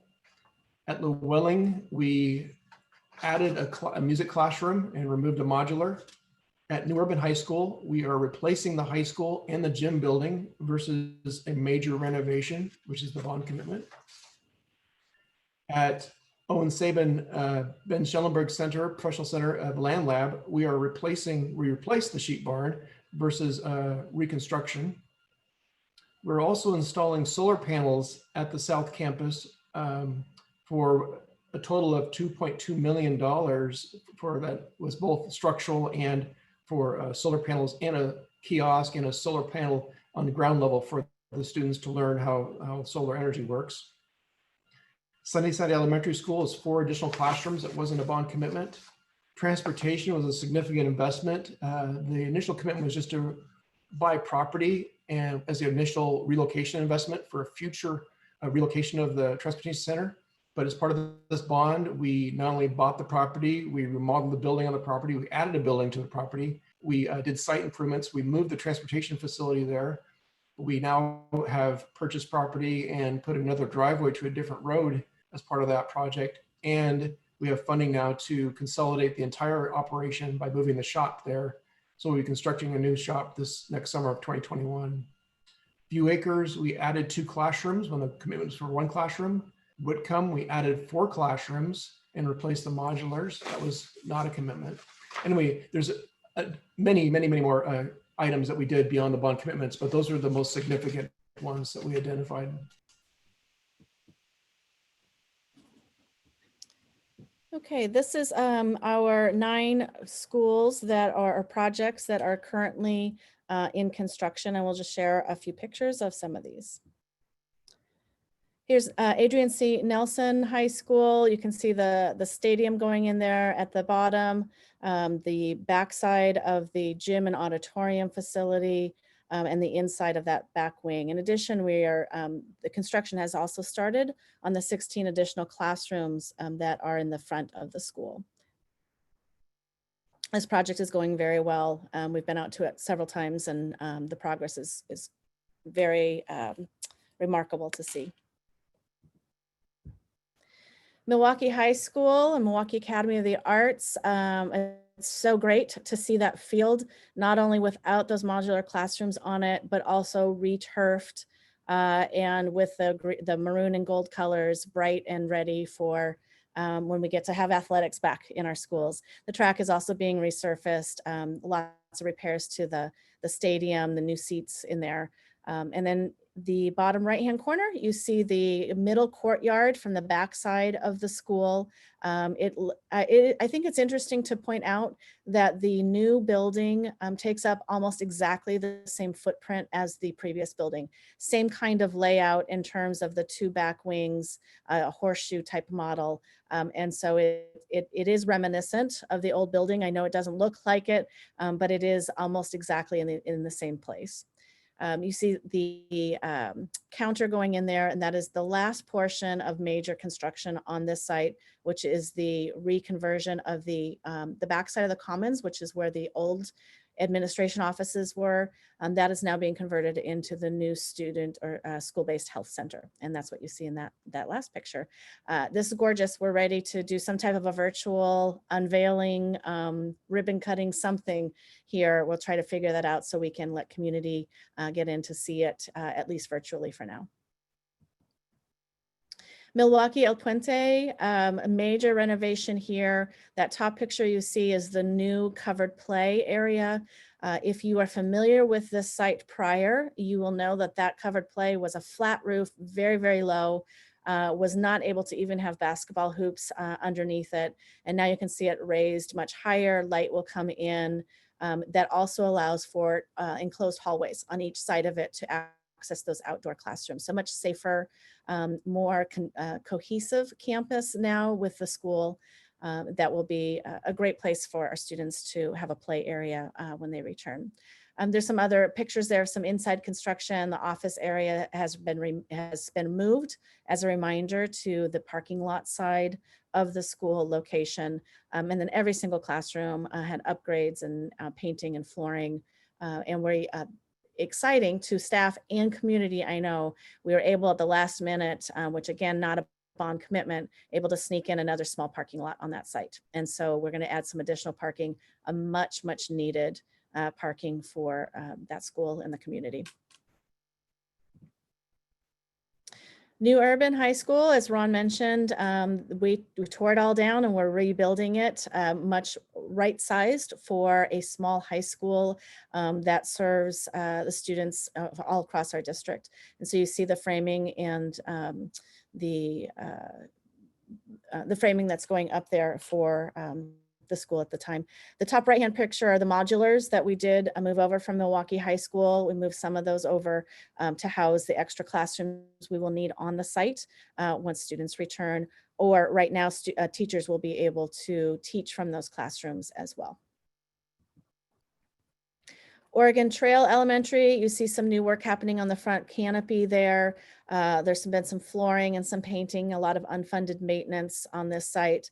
And then when we did a study of that parking lot, it was evident that we needed to redo that entire parking lot. Otherwise it would fail in a time and be much more expensive to do that further down the road. So instead of parking lot repairs, we redid the parking lot. Oh, and Sabin Ben Schellenberg, we have both campuses that we did here in addition to the land lab that you have seen in previous presentations. The new commons is going to be big and bright and beautiful, and it is what you voted on recently, the Joe Crum Community Room. And so it's going to be very exciting to now have some community events in that space once that job is completed. The manufacturing, automotive sections of the North Campus have all been renovated, state-of-the-art equipment, some really, really awesome program spaces for our staff and for our students when they return. Riverside Elementary is a little bit of a challenge and a very messy site program right now. You can see Ron likes to point out that dirt floor, that hole is actually a kitchen. So we will get it back into kitchen and cooking order here shortly, but we're going to take advantage of students not being on site right now and just letting the contractor have control of the whole building. And so we are not allowing staff to work back in this building probably for another month or so. We've relocated the office staff to an empty classroom with an outside door at Oak Grove Elementary, so just right up the street, still accessible for parents in that neighborhood. And then teachers will also be able to utilize some classrooms at Oak Grove if they want to do their virtual teaching from a classroom site. So we're going to let the contractor continue to take this site over. Cindy, I would add on that slide with the kitchen. Yeah, it's a great picture, I thought. On the lower slide, that's not a recent picture, but on the lower slide, that's the after picture. So that's looking into the kitchen with a new concrete floor. For those that were worried that it is September basically, and we have giant holes and dirt floors in our kitchen. Great. Thank you for pointing that out. Ron mentioned the transportation facility improvements. Again, not a bond commitment, but we were able to do this third phase most recently and add in that extra access point. So we have an emergency access for our buses should we need that. In addition, there's been the resurfacing and restriping of the parking lot. And our buses are scheduled to come back this week. I haven't heard if they're all back yet or not. It's going to probably be phased, but we'll be back and occupying the site with all of our buses. They've been temporarily located at a couple of different sites. View Acres Elementary, on the bottom picture there is the 2 classroom addition that we mentioned earlier, with the top right one being inside of one of the classroom renovations. The other one is new windows being punched into that wall that used to have a pretty big, that's buried, it was underneath ground. And those new windows are going to bring in light and a much needed upgrade to the lower level classroom occupied by some of our students and staff. And this is just going to completely change their learning space.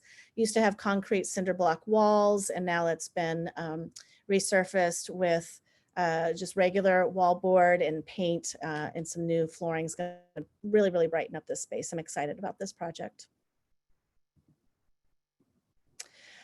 We were able to do our high school turf at Clackamas this summer. That is a bond commitment to replace the 4 turf fields and track surfaces at our high schools.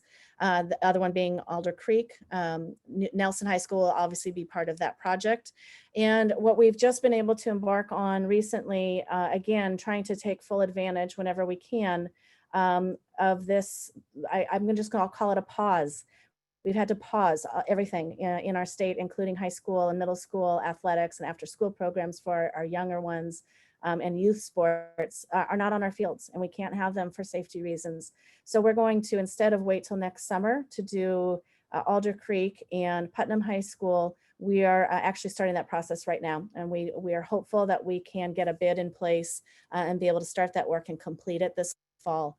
So that we don't have to take up another summer and remove students that when they are back and not allow them back on their field. So very excited. So we have Milwaukee field done, Clackamas field done. We should have Putnam and Alder Creek field done in the next few months. And then Nelson will be completed as part of its project. And I would add the word hopeful still to that. Yes. Our plan is weather contingent. So it's possible we might just do the turf and have to come back later and do the track, but still will be ahead of. Yep. Yeah, and then these are the ones that we're currently in design. There's not a lot here to talk about. A lot of this is mostly just some unfunded maintenance or some follow-up to some newer schools, Ardenwald, Scouters. There really is not much to do on those sites as they are very new schools. But we are just making sure and doing due diligence that we have taken care of anything that needs to be done there. And the biggest one I would point out are 2 things: Clackamas High School East improvements. Just as a reminder to everybody, that becomes the new Rock Creek Middle School. And there's some things that we need to convert back to make it conducive for a middle school program. And so we're working with the principal there and his staff, just starting that design process and working through that. Clackamas High School West, there's some maintenance things that need to happen there. We are going to add the school-based health center. We are committed to doing that. We've got a great location for it on the site. And then we're also going to be converting a space into our LEAP programs, our special ed programs, and have a little suite in there. The current place that they're using right now is not, it's not a great space for them. They need a little bit bigger space with all the equipment that they have. So those are the big pieces on this site, on this slide here. The other ones are mostly unfunded maintenance, as I said. And then some few things that will be miscellaneous to take care of. We do have a reserve document that we'll be going through and seeing if there is money left, what can we go back and do while we have the bond project team in place. It's much easier to get things done when everybody's still there working and in that cycle, much harder to do afterward. And so the other thing that comes up is warranty, the punch list. It'll be a full year of closeouts as we continue this work. And that concludes our presentation. Happy to address any questions that have yet to be answered. Okay, board, I can actually see you now. Anyone with questions? You guys are doing, Director Schradel. Thank you. Well, of course, I always am interested in knowing what the colored tape for the punch list will be, because that's fun to know that knowledge. Could you describe what's going to take place at Campbell Elementary? Campbell is unfunded maintenance, just to make sure that we're preserving our asset so that there's nothing failing. So if there's some dry rot on some siding, if there's some roofing needs, we'll take care of that. We actually are just going to do the site walk. We haven't gotten to that list yet, but it's just maintenance. And will that number go back to the bond oversight committee? I mean, was that part of the bond commitments? Yes. Okay. Thank you. Basically roofing, painting, and asphalt right now. Any other questions from the board?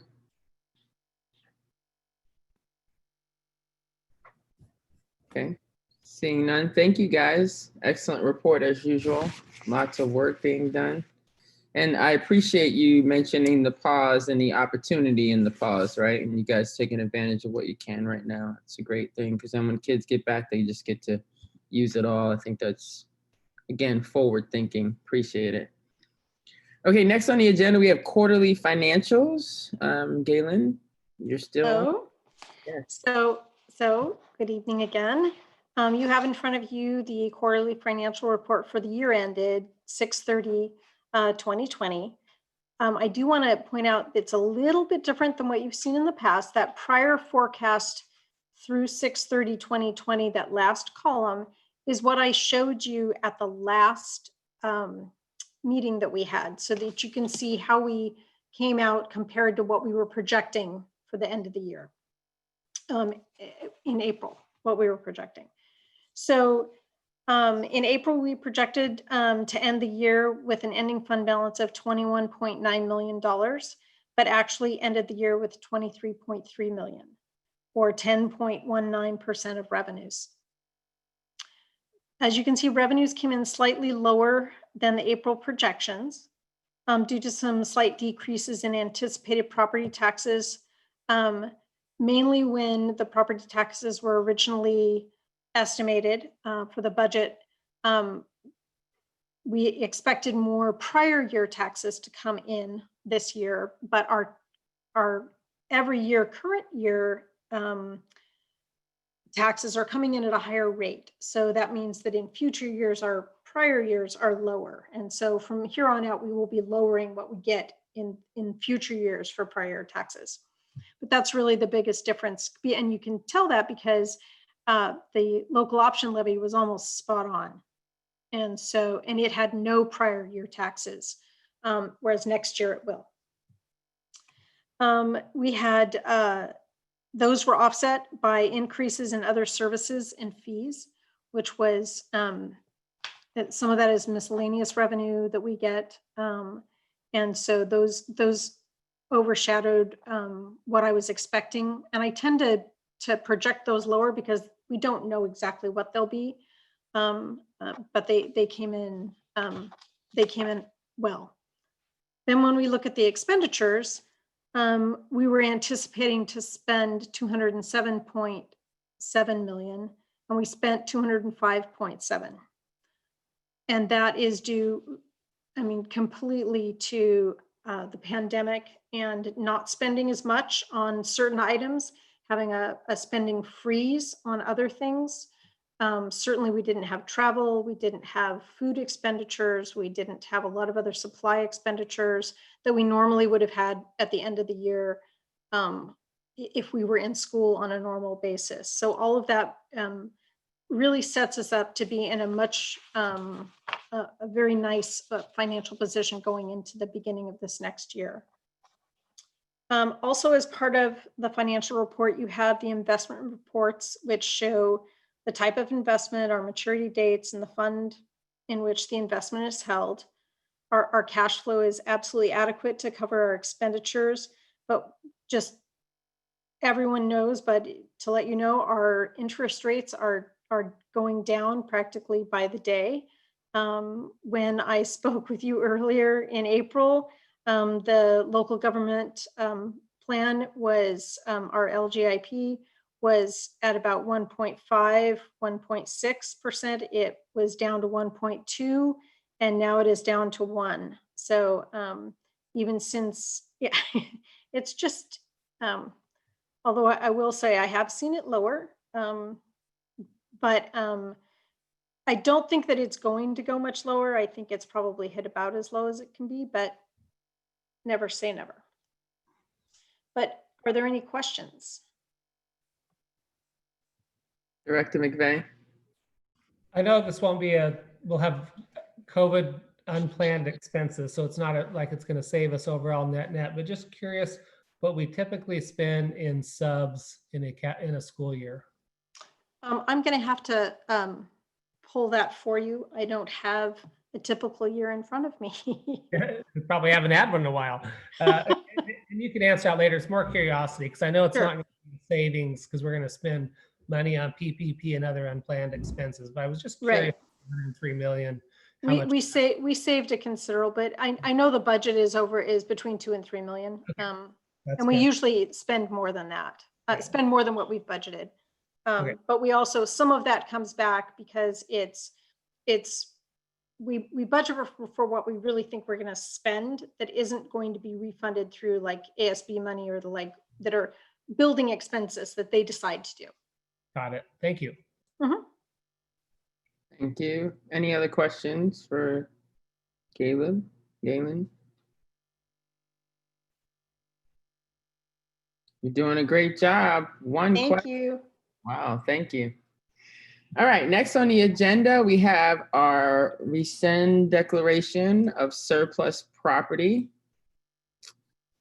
and authorization to sell. Cindy, what you got for us? Okay, back in 2015, in April, this board approved a staff recommendation to approve a resolution that declared the former administration building located at 4444 Southeast Lake Road as a surplus property. And we did that because we were moving all of our administrative services and consolidating them that were at several different sites into the current administration building on Freeman Way. We did that move and then we engaged in a conversation with North Clackamas Parks and Recreation District. We had full intention of selling that property. They were very interested, but we also had some additional properties that we had vacated that they became more interested in. And so rather than purchasing the Lake Road site, we entered an agreement that they now own Clackamas Elementary School, Wichita Center for Family and Community, as well as Concord Elementary. In exchange, we acquired the Hoodview Park that will now be the softball and baseball facilities for Nelson High School. And then there was some cash exchange as well. So that was a different separate agreement. And then we had the bond come along and we were doing Sabin and Schellenberg campuses. We realized we needed adequate classroom space for our PACE program. That's our teen parenting program. In order to do that, we needed to move our technology information services out of their former location on the North Campus. We moved them into the Lake Road site, knowing we still own that property, they fit. We're doing some renovations there to make that an ample space and a viable space for those services to happen to serve the entire district. And yet we realized recently that property had still been acknowledged as surplus. And so we're coming to you now to try to close that loop and rescind that 2015 resolution so that property is no longer public as a surplus site. So that is the background for this agenda item. It's a discussion item tonight. Happy to take questions. If I need to bring something back next time, we can do so, but we will ask you to rescind that at our next board meeting. Yeah, thank you, Cindy, for that great explanation. And I did go ahead and ask Director Stradel to give any additional thoughts since he was there during that time. I thought it might be helpful for the rest of us. So Director Stradel. Thank you. You know, I just say it definitely turned out extremely well. I mean, here we had Concord, Clackamas Elementary, Lake Road property, Wichita Center. So we had these properties that weren't being utilized as schools, and the parks had an interest in acquiring things. And the real thing that really is the win for North Clackamas and for the community as well is we're building a high school. We were looking at, you know, either Hoodview or buying raw land so we could basically duplicate Hoodview. And then our community would have two fields sitting next to each other, kind of doing the same kind of services. And so it was a good win for our community and for the district to be able to get Hoodview and to divest ourselves of buildings that were no longer being used as schools because it cost us $100,000 a year just to not use them as schools. And so that's why the board, and I would say, Tori, please chime in because you were on the board. I was just joining the board. So. And it helps keep our students safe because you can imagine that being a public space and a school right next door, that could have all sorts of unintended consequences for the school. And so smart move to purchase that is the absolute right thing to do. And I love it when a plan comes together when Matt does that. Yeah. Great. Matt and team. The plan comes together. And there was a great group of community members who were very passionate about Concord, and they got involved, and attended some of those meetings, and then they worked with the county, and so that was also a win-win situation. But we have a good building for IT, and IT needs to have a good place that they can bring in all these devices and take care of them. So I'm in support of this. Thank you for that additional information from Director Stradle and Director McVeigh. Thank you very much. And just from a newbie standpoint on the board, I think it's important for the public to understand that this is why joining kind of subcommittees of the board are important, because the impact that you have, not just in that moment, but in the future of us utilizing facilities or utilizing spaces on how it worked best for you and your family. It's just so important that we have that voice from each and every one of you. So anytime that you can do that, if you have the time, we really appreciate it, because these are spaces that will be used beyond all of our existence. So the more impact that we have, the better forward thinking we can be, and the more inclusive we can be, and the more we can make good decisions for our future. So thank you for everyone that was involved in that. Any other discussion in this area? Are we all good? Okay, so we'll bring this back for action in our next meeting. Thank you, Cindy. Okay, well, thanks. Excellent. Next and final thing on our agenda is our protocols and operating agreements. This is an action item. I will toss it back to our co-chair, Director Bauer.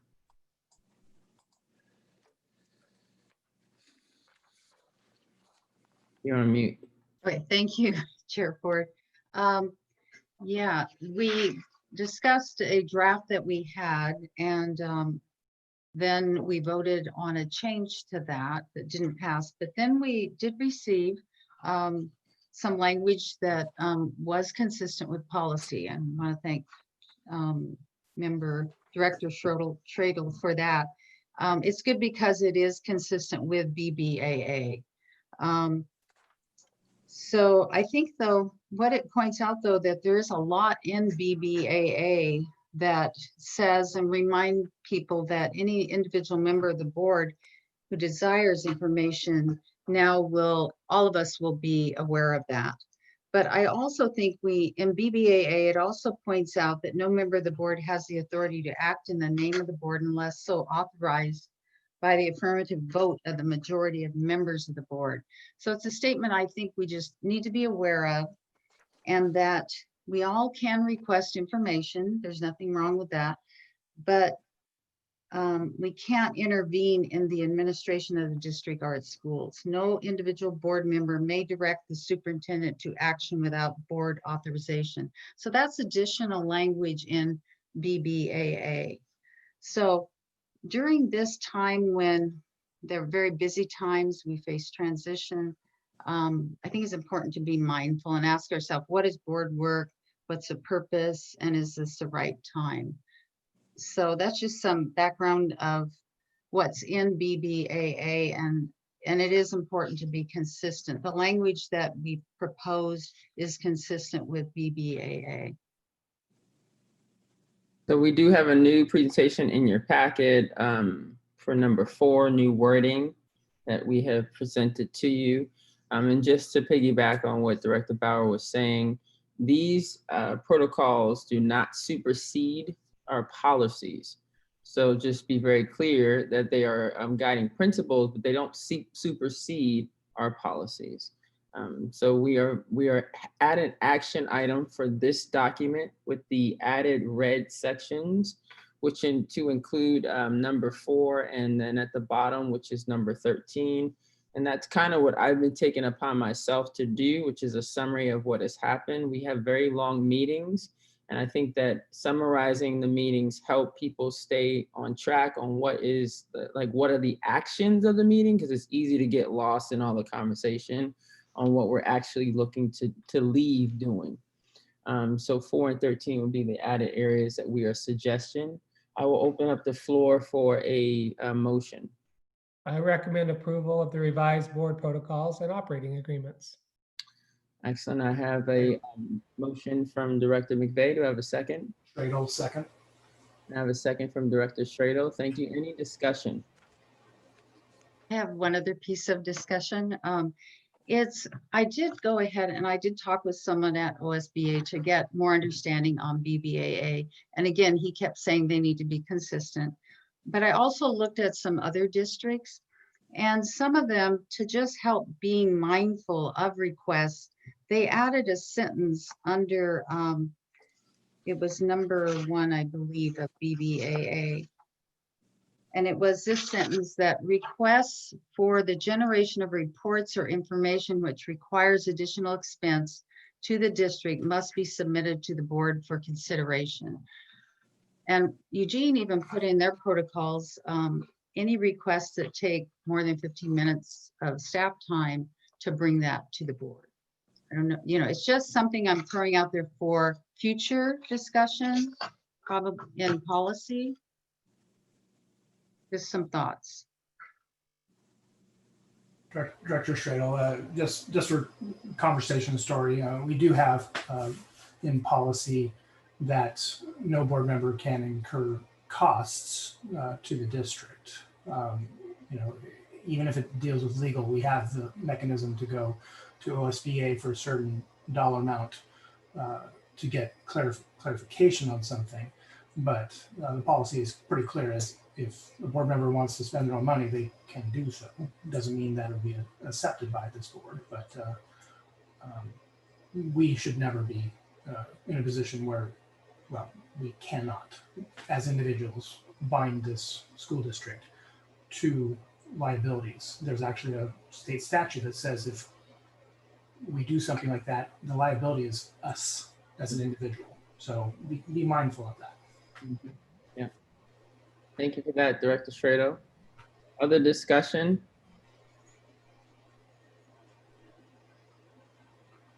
Okay, seeing none, we'll go ahead and do a vote. Director Stradle, how do you vote? Aye. Director Way, how do you vote?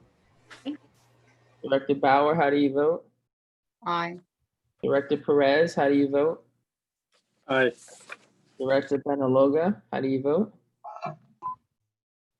Was that aye? Did I hear that? Yeah. Yes. Okay, thank you. Was that me or who?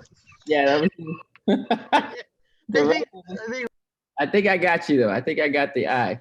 And Director McVeigh, how do you vote? Aye. Excellent. And I also vote aye. Unanimous. The motion carries. Thank you guys for your patience with that and us bringing it back and the work outside of the meeting. I appreciate you guys doing that. Here's the deal. We don't always have to agree, but we're trying to do what's best. It's not about us individually being right. It's about us doing what's right. So I appreciate your efforts in that and paying attention and staying diligent in that. And the last thing I'll say before we go is I think that you guys, everyone's done a great job. I went through our checklist. Thank you for following up with all of our pieces, Matt and team. I really appreciate you guys staying on top of those things. And to the public, parents, we got some work to do. We're about to be in the trenches and get this work done with our kids. I recommend that you do 30 minutes a day, just 30 minutes a day to start with. Don't push yourself too hard. Take a deep breath, get some Calgon. And for all y'all that are my age, you know what I'm talking about, and you will be okay because we're in this together. All right, meeting adjourned. It is 8:38. Have a good night. Bye. Good night. Good night, Let's everyone. Calgon. Aye. Good job.